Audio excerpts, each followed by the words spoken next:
নামাজ কায়েম করতে হবে, নিজে নামাজ পড়তে হবে, মানুষদেরকে বেশি বেশি করে নামাজের দাওয়াত দিতে হবে, নিজের পরিবার বর্গদেরকে নামাজের দাওয়াত দিতে হবে। সন্তানের 10 বছর হয়ে গিয়েছে, আল্লাহ রাসূল বলেছেন 7 বছর থেকে একজন ছেলে সন্তান এবং মেয়ে সন্তানকে নামাজের তাগিদ দিতে হবে, দাওয়াত দিতে হবে।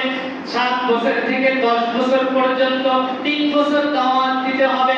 বারবার বলতে হবে, বাবা তুমি নামাজ পড়ো, মা তুমি নামাজ পড়ো, আল্লাহর পক্ষ থেকে আযান হয়ে গিয়েছে, মুয়াজ্জিন সাহেব ডাক দিয়েছে, তুমি নামাজে দাঁড়িয়ে যাও, সালাতে দাঁড়িয়ে যাও, আল্লাহর শুকরিয়ায় দাঁড়িয়ে যাও।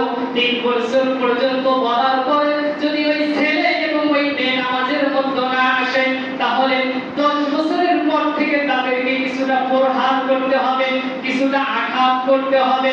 কিছুটা আঘাত করার পরও যদি তারা নামাজের দিকে না আসে, তাদেরকে ভয় দেখাতে হবে, তোমাকে কিন্তু ঘরে কোনো খাবার দিব না, তোমাকে কিন্তু কোনো টাকা পয়সা দিব না, কোনো অর্থ দিব না, আমার পক্ষ থেকে কোনো সহযোগিতা তুমি পাবা না। যদি আল্লাহর পক্ষ থেকে আসা হুকুম পাঁচ ওয়াক্ত নামাজ তুমি আদায় না করো, এইভাবে বলতে বলতে সন্তান যদি তারপর নামাজের দিকে ফিরে না আসে, আল্লাহ রাব্বুল আলামিন সরাসরি হুকুম দিয়েছেন তার রাসূলের মাধ্যমে, ওই সন্তানের ঘরের ভাত বন্ধ করে দাও।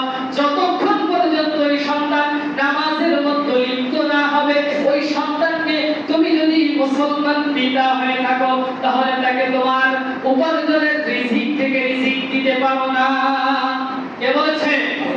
আল্লাহ তাআলা বলেছেন। আমি বিশ্বাস করি, আপনারা বিশ্বাস করেন আর না করেন, যদি প্রত্যেকটা পিতা তার সন্তানের জন্য এইভাবে কঠোর হয়ে যায়, কোন সন্তান, কোন মুসলমানের সন্তান হোক ছেলে অথবা মেয়ে, সে নামাজ থেকে ফারেক থাকতে পারে না, কখনোই পারে না। এই মহল্লায় কি অল্প কয়েকজন লোক? নামাজের সময় লোক পাওয়া যায় না, যুবক ভাইদেরকে পাওয়া যায় না, মুরব্বীদেরকে অল্প অল্প পাওয়া যায়, মাঝারি মানুষদেরকে পাওয়া যায় না। এই মানুষগুলো কোথায় থাকে? সব বিখান অবস্থায় ঘোরাঘুরি করতে থাকে, নামাজের দিকে তারা আসতে পারে না। বোঝা গেল এদের যে পিতা মাতা আছে, তারা তাদের নামাজের বিষয় কঠোর কখনো কখনো হয় নাই। এই কারণেই সন্তানরা নামাজের প্রতি পরিপূর্ণ উদ্বুদ্ধ হয় নাই, এরা নামাজ থেকে বেখেয়াল এখনো পড়ে আছে।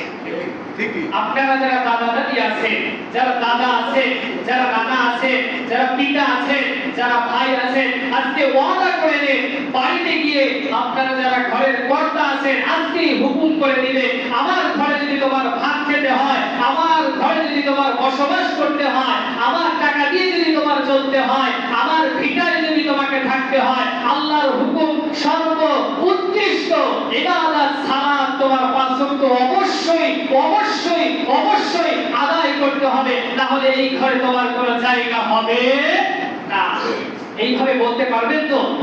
একটু কঠোর হন, একটু কঠোর হন। আপনার সন্তানকে আপনি মায়া করতেছেন, দয়া করতেছেন, দুনিয়াতে এই মায়ার কারণে আপনার সন্তান কাল কিয়ামতের ময়দানে জাহান্নামের আগুনের মধ্যে পড়ে যাবে। ওই সময় কিন্তু মায়া করলে আর কাজ হবে না। মায়া করলে প্রকৃত বাবা তো সে আগুনে পড়ার আগে সন্তানকে বাঁচায় নাকি? আগুনে পড়ার পরে সে দেখতেছে সন্তান আগুনে পড়তেছে, ঝাঁপ দিচ্ছে, সে গিয়ে ওখান থেকে সন্তানকে উদ্ধার করে নিয়ে আসবে, নাকি দাঁড়িয়ে দাঁড়িয়ে দেখবে সন্তানটা আগুনে পড়ুক এরপরে আমি দেখব? এরকম করে কোন বাবা, কোন পিতা, কোন গার্জিয়ান এরকম কাজ করে? তাহলে আমরা দুনিয়াতে বসে এটা কেন করতেছি? আমরা তো জানতেছি আমার সন্তান যে নামাজ পড়তেছে না, ও তো জান্নাতে যেতে পারবে না, ও তো জাহান্নামে নিশ্চিতভাবে লিপ্ত হয়ে যাবে। তারপর আমরা কেন তাদের প্রতি কঠোর হচ্ছি না? আমরা কেন তাদেরকে 3 বেলা ঠিকমতো খাবার দিচ্ছি? কেন সুন্দর পোশাক দিচ্ছি? কেন বিছানার ব্যবস্থা করে দিচ্ছি? কেন টাকা পয়সার ব্যবস্থা করে দিচ্ছি? একটু একবারের জন্য কঠোর হয়ে দেখি না যে আমার সন্তান নামাজের দিকে আসে কিনা? পারবো তো সবাই? আল্লাহ তাআলা তৌফিক দান করুন।